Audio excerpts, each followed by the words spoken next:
উসমান হাদি ভাইয়ের কিছু হয় এই বাংলাদেশে আগুন জ্বালিয়ে দিব আমরা ইনশাআল্লাহ। উসমান হাদি ভাই আমাদের প্রাণের স্পন্দন। জুলাই এখনো মরে নাই, নতুন করে আবার জুলাই সৃষ্টি হবে। নতুন করে ফ্যাসিবাদ যদি আবার সৃষ্টি হতে চায়, নতুন করে চাঁদাবাজ সন্ত্রাসবাদ, নতুন করে দখলদার আধিপত্যবাদ যদি বাংলাদেশে কায়েম করতে চান, ওই আধিপত্যবাদের শিকড় আমরা বাংলাদেশ থেকে উঠাই দেবো ইনশাআল্লাহ। আরেকটি জুলাই নেমে আসবে, আর কাউকে সুযোগ দেওয়া হবে না।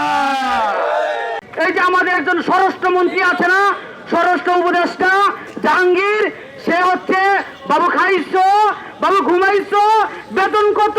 আপনার লজ্জা করে না? আপনার লজ্জা নেই? আপনি হাতে তুড়ি পরে ঘরে বসে থাকেন।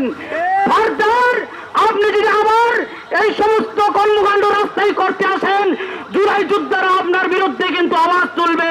একজন জুলাই যোদ্ধা, তার মাথায় গুলি করা হয়েছে। কালকে যে আমাদের উপর আতাউল্লাহর উপর হবে না, এটার কোনো নিরাপত্তা নাই। ইন্টারিম সরকার রাষ্ট্র পরিচালনায় 100% থেকে 100% ব্যর্থতার পরিচয় দিয়েছে। তো আজকে আমাদের জুলাই যোদ্ধা হাদি ভাই, তিনি যে গুলিবিদ্ধ হলেন, আল্লাহ ভালো জানেন তিনি বাঁচবেন কি মরবেন, সবই আল্লাহর ইচ্ছা। আমরা দোয়া করি তার জন্য, তিনি যেন দ্রুত সুস্থ হয়ে আমাদের মাঝে ফিরে আসেন। আমি ইন্টারিমকে এবং ডক্টর ইউনূসকে আমি বিনীতভাবে অনুরোধ করেই বলবো যে আমাদের জুলাই যোদ্ধা হাদি ভাই আজকে যে মরণাপন্ন অবস্থায় আছে, আপনি এর জবাব দিবেন। এবং এর নেপথ্যে কারা এই হামলার সাথে জড়িত, যদি সঠিক ও সুন্দরভাবে সঠিক যৌক্তিক তথ্য আপনারা না দিতে পারেন এবং বিচার করতে না পারেন, নির্বাচন আপনারা করেন, সমস্যা নাই, আমরা কিন্তু রাজপথে নামবো। বাংলার ছাত্র জনতা কিন্তু বসে নাই, তার জন্য আজকে আমরা এখানে এসেছি। আমরা বসে থাকবো না এবং হাদি ভাইয়ের যে হামলা হয়েছে এর বিচার আমরা চাইবো। যতদিন পর্যন্ত এর বিচার না হবে আমরা রাজপথ ছাড়বো না। হাদি ভাই অমর হোক। RICL TMX, যুগের পর যুগ স্থাপনা থাকে মজবুত।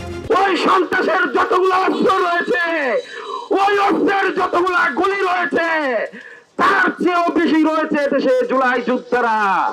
তোমাদের অস্ত্র শেষ হয়ে যাবে, তোমাদের গুলি শেষ হয়ে যাবে। আমরা 2000 জীবন দিয়েছি, আমরা আরো জীবন দিব। তবে এদেশে বাংলাদেশপন্থী রাজনীতি চলবে, এদেশে ভারতপন্থী রাজনীতি চলবে না।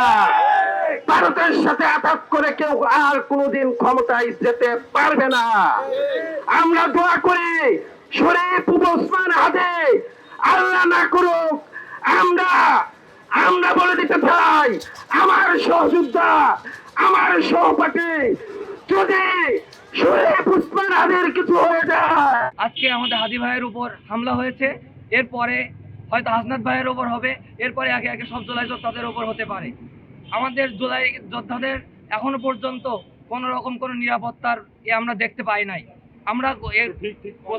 আমরা মিডিয়ায় দেখলাম গতকালকে আমাদের র্যাবের এক ভাই এই সোর্সের মাধ্যমে জানতে পারেন যে এরপরে হয়তো হাদি ভাইয়ের উপর আক্রমণ করবে এই সন্ত্রাসীরা। এই সন্ত্রাসীদের এই জানার পরেও হয়তো সাধারণ একজন ভাই জানতে পারলো, কিন্তু কোনো গোয়েন্দা সংস্থার কোনো পদক্ষেপ আমরা দেখলাম না। এ ব্যাপারে ইন্টারিমের কাছে আমাদের জবাবদিহিতা চাই আমরা, যে কেন এ পর্যন্ত বারবার একের পর এক ছোট ছোট জুলাই যোদ্ধাদের উপর হামলা হলো, কোনো রকম কোনো পদক্ষেপ তার বিরুদ্ধে নেওয়া হলো না, কোনো বিচার, দৃশ্যমান কোনো বিচার আমরা দেখলাম না। যারা এই বাংলাদেশ স্বাধীন করেছে তাদের মুখ স্তব্ধ করে দেবে, তাদের প্রাণ নিয়ে যাবে। জেনে রাখো, মৌতের মালিক একমাত্র আল্লাহ। আমরা যারা জীবন দিয়ে এই দেশকে শহীদের বিনিময়ে এই দেশকে যারা স্বাধীন করেছি, আমাদেরকে কেউ আর মারতে পারবে না। আমরা শেখ হাসিনার বিরুদ্ধে আমাদের জীবন উৎসর্গ করে দিয়েছি। অতএব যারা এখন আমাদেরকে বিভিন্ন বুলেটের হুমকি দিচ্ছেন, যারা এখন আমাদেরকে রক্ত নিয়ে আমাদের মুখকে স্তব্ধ করে দিতেছেন, জেনে রাখুন এই ছাত্র সমাজ কখনোই স্তব্ধ হবে না। আপনারা জেনে রাখেন এই ছাত্র সমাজের এই যারা বাংলাদেশ প্রিয় তাদেরকে কখনো আপনারা নিস্তব্ধ করতে পারবেন না। বাংলাদেশের জন্য আমরা জীবনও দিতে পারি, তাই প্রশাসনকে হুঁশিয়ার করে দিতে চাই, আপনারা আপনাদের দায়িত্ব পালন করুন। আমরা স্পষ্ট করে বলে দিতে চাই, একজন উসমান হাদিকে গুলি করে বাংলায় এই লাখ লাখ যে উসমান হাদির প্রতিচ্ছবি তৈরি হয়েছে তাদেরকে আপনারা দামায় রাখতে পারবেন না। আমরা আরো স্পষ্ট করে বলে দিতে চাই, যদি আমার ভাই উসমান হাদির কিছু হয় তাহলে এই বাংলার ফেসিবাদের যত দুর্গ আছে সবগুলো মাটির সাথে গুড়িয়ে দিতে হবে। আজকের এই হামলার সম্পূর্ণ দায়ভার নিতে হবে আমার দেশের পঙ্গু গোয়েন্দা সংস্থা এবং আমার দেশের তেলবাজ এবং দলের চাটুকারিতা করা প্রশাসনের। যদি প্রশাসন আর গোয়েন্দা সংস্থারা সরব থাকতো তাহলে আজকে আমার ভাই ঢাকা মেডিকেলের আইসিইউতে থাকতো না, আজকে আমার ভাই উসমান হাদির এই অবস্থা হতো না। সুতরাং বাংলাদেশের তেলবাজ এবং রাজনৈতিক যে দলের চাটুকারিতা করা প্রশাসনকে স্পষ্ট করে বলে দিতে চাই, আপনারা আপনাদের নির্দলীয় ভূমিকা পালন করেন, নয়তো বাংলার মানুষ আপনাদেরকে ছেড়ে কথা বলবে না, বাংলার মানুষ আপনাদেরকে ছেড়ে দিবে না। জুলাই যোদ্ধাদের নিরাপত্তা দিতে এই সরকার কি বারবার ব্যর্থ হচ্ছে? গোপালগঞ্জে আক্রমণ, আক্তার ভাইয়ের উপর আক্রমণ, তারপরে এইবার উসমান হাদিকে সরাসরি মৃত্যুর সাথে পাঞ্জা লড়তে হচ্ছে। জুলাই যোদ্ধারা নিরাপদ না। আমরা অন্তর্বর্তীকালীন সরকারের কাছে জোরালো আবেদন করব, বিচার নিশ্চিত করতে হবে, ফেসিবাদী দূষরদেরকে বিচার নিশ্চিত করতে হবে, তাদেরকে উৎখাত করতে হবে, সন্ত্রাসীদের উৎখাত করতে হবে, জুলাই যোদ্ধাদের নিরাপত্তা দিতে হবে। জুলাই যোদ্ধারা যদি নিরাপদ না থাকে 24 পরবর্তী বাংলাদেশ কখনোই নিরাপদ না। 24 পরবর্তী বাংলাদেশ কখনোই ফেসিবাদ মুক্ত হতে পারে না, নির্বাচন কখনোই দুঃশাসন অপশাসন মুক্ত হতে পারে না। শুধু ওসমান হাদি ভাই, একা ওসমান হাদি ভাই নয়, সারা বাংলাদেশের প্রত্যেকটা ছাত্র, প্রত্যেকটা নাগরিক আজকে ওসমান হাদি হয়েছে। ইন্টারিম গভর্নমেন্টকে বলে দিতে চাই, বিগত 2 দিন 1 দিন আগে আপনারা তফসিল ঘোষণা করলেন, আজকের মধ্যে বাংলাদেশে একটি অস্থিতিশীল পরিবেশ তৈরি হয়ে গেল, এর দায়ভার আপনাদেরকে নিতে হবে। সম্মানিত উপস্থিতি, আপনারা জানেন ভারতের হিন্দুত্ববাদী বিরুদ্ধে এবং আওয়ামী সন্ত্রাসীদের বিরুদ্ধে অন্যতম একটি কণ্ঠস্বর আমাদের হাদি ভাই।